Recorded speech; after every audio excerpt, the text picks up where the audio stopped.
waxaa runtii marka ugu horeysa u mahad celinayaa golaha wakiilada ee sida sharafta leh u ansixiyey barnaamijkii siyaasadeed iyo golihii xukuumadda ee aan dhowaan soo dhisnay. waxaan sidoo kale u hambalyeynayaa golaha wasiirada ee cusub sida sharafta leh ee u soo bandhigeen taariikhdoodii mugga badnayd oo baraysay dadka reer Puntland qaybihiisa kala duwan. waxaan u rajaynayaa hawsha loo igmaday inuu Ilaahay u fududeeyo siday tahan uga soo baxaan. maanta waa maalin taariikhiya. dowladda Puntland 8 January waxaa ka dhacday doorasho lagu doortay madaxda maanta talada haysa. muddadaas doorashadu dhacday ilaa hadda waxay ku guda jireen inay soo dhisaan xukuumad oo runtii waqtigii u dheeraa ee xukuumad lagu soo dhiso Puntland qaadatay. la tashi fara badan aan la yeeshay madaxweyne ku-xigeenka iyo dhammaan cid kasta oo mudan in lala tashado. runtii marxaladdii aan doorashada ku jiray oo 2 sano campaign ku jiray waxa iga cuslayd bishii aan soo xulayay golaha wakiilada wasiirada. waxay ahayd arrin aad u adag inaan iswaafajiyo kelmaddeedii saldhigga u ahayd doorashada oo ahayd tayeynta iyo inaan soo dhiso xukuumad kooban iyo baahida loo qabo in golaha wasiirada laga mid noqdo. aad bay u adkayd in la iswaafajiyo arrintaas. waxaa kaloo aad u adkaa si aan tayadaas uga miro dhaliyo inaan isla helo wasiirka ama wasiir ku-xigeenka ama wasiiru dowlaha ku habboon wasaaradda uu khibradda u leeyahay. waxaan la yeeshay kulamo inta halka fadhida iyo in badan oo kale oo aan filaayo dadka aan baarnay inaan golaha u xulanno inay 300 kor u dhaafayeen, kuwa dalka gudihiisa jooga u badnaa iyo kuwa badan oo dalka dibaddiisa aan ka wada hadalnay. waxaan aad uga cudur daaranayaa intii jecelayd inay golaha ka mid noqoto oo fursad u maasaabixin. macnaheedu ma ahayn inaynan u qalmin, macnaheedu ma ahayn inaysan karti u lahayn inay shaqadaa qabtaan, laakiin inta la doonayo koobnayd waqtigoo aad u adkaa waxaa Ilaahay solon siiyey intaas inay noqoto intii nasiibka u heshay inay ummadooda u shaqeeyaan. runtii waxyaabaha tirada golaha wasiirada oo aan jeclaa inay intaan ka yaraadaan badiyey baahida dadka reer Puntland qabaa'ilkooda ay u qabaan inay golaha ka dhex muuqdaan oo runtii aan aad uga xumahay in macnihii golo wasiiro uu halis ku jiro oo ay u muuqatay meel laga dheehdo inuu qabiilkaas halka degan yahay. macnahaas waa macno halis ku ah mustaqbalka ee dowladnimada Soomaaliya. 20 sano kadib in dadka reer Puntland sidii dowladda heshiisiina inay iska wada dhex arkaan in la doono runtii waa culays halis ku ah in bulshada Puntland loo shaqeeyo. waxa aad igu soo badbadatay kelmadda cadaaladda. in wasiirada reeraha loo qaybiyo cadaaladda sidaa maaha. cadaaladdu waa inay mujtamaca gaartaa shaqada ay u baahan yihiin, serviceka ay u baahan yihiin, dadka u shaqeynaya inay si cadaalad ugu garsooraan. taasaa anigu arkaa inay cadaalad tahay. laakiin golaha wasiirada in laga wada mid noqdo macnahaas waa macno khalad ku ah inay tahay cadaaladda sidaas. waxaan boorinayaa dadka reer Puntland inay dib u fiiriyaan shaqada wasiirnimada waxa ay tahay oo ah hay-adda fulinta ee u shaqeynaysa inta badan ee bulshada ah. waxaa arkaysaan oo qorshahay ka mid ahaa inay wasiiru dowlayaashu ay yaraadaan ama aysan jirin, laakiin waxaan ka maarmi waayey shakhsiyaad aan u arkay inay tahay asad ummaddan ay leedahay oo runtii wasaaradaha aan ku magacaabay badankooda ay khibrad dheeriya u leeyihiin in dalka inay Puntland ay seegaan dadka noocaas. waxaa ka mid ah wasiiru dowlaha duulista oo pilot ah. waxaa ka mid ah wasiiru dowlaha waxbarashada oo khabiir waxbarasho ah. waxaa ka mid ah wasiiru dowlaha qorsheynta oo muddo badan ka shaqeeyey. waxaa ka mid ah wasiiru dowlaha arrimaha gudaha oo runtii siyaasi rugcadaa oo dhulkaas si fiican u yaqaan iyo wasiiru dowlayaasha kale naftirkoodu waxay ku mutaysteen in ay wasaaradda u noqdaan kabka ugu weyn ee dhinaca tayada waxaan rajaynayaa golahan wasiiradu inuu noqon doono wasaarad ahaan iyo guud ahaanba golo si wadareeda u shaqeeya wasaaradaha waxaan ka rajaynayaa wasaaradaha wasiirka iyo wasiir ku-xigeenka leh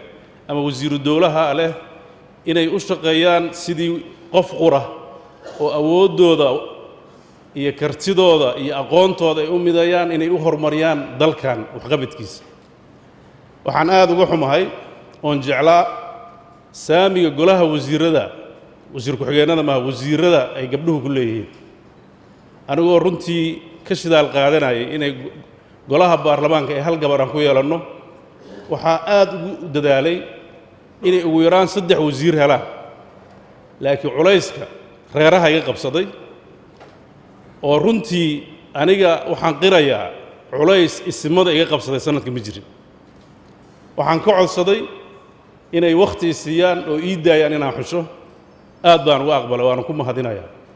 laakiin culays siyaasiyiinta iga qabsaday oo diidan inay gabdhuhu door yeeshaan ayaa isoo fuulay waan ka xumahay inay sidaa wax u dhacaan waxaan rajaynayaa Puntland inay u guurto aragti siyaasadeed oo ka ballaaran minta maanta ay haysato waxa weeye Puntland waa mid shacabkeedu waa mid dawladdeedu inay mid noqoto la rabaa qofka wasiirka noqday waxa la rabaa Puntland dhan inuu wasiir u noqdo reer wasiir uma aha dad gaarana wasiir uma aha waxaan ka badin waayay in sidaa wax loo dhiso laakiin waxaan rajaynayaa inay tani noqoto midda ugu dambaysa mustaqbalka soo socda golayaasha wasiiro ee dawladaha iga dambeeya samaysmi doona inay noqdaan wax lagu xisho qofka khibraddiisa iyo wasaaradda uu ku habboon yahay khibraddiisa siyaasadeed middiisa maamul iyo middiisa dawladnimo si uu dadka ugu adeego waxaan aad iyo aad u rajaynayaa annagoo matalaya golaha xukuumadda ee fulinta golaha baarlamaanka oo ah saldhigga ama hooyada dawladnimada golaha garsoorka oo ah golo ilaalinaya howlaha ummadda loo qabanayo iyo kuway qabsanaya inay cadaalad ku socdaan inay noqdaan 3 hay-adood oo iskorjoogtooya oo iskaba oo ay ka soo baxdo shaqo qurxoon oo ummaddan ay yeelato waxaan sidoo kaleeto rajaynayaa golayaasha aan hadda sheegay kuwa aan ahayn ee ah golayaasha civil society-ga oo saxaafadda u horeyso golayaasha isimada iyo dhaqanka golayaasha culimada golayaasha ganacsatada iyo dadka kale ee mihnada leh ee dalkan u leeyahay inay si madaysan uga wada shaqeeyaan inay Puntland horumarkeedana ka shaqeeyaan Soomaaliyana gacan weyn ka geystaan waxaan aad iyo aad u rajaynayaa wasiirada cusub inay noqdaan kuwa ku filan hawsha loo igmaday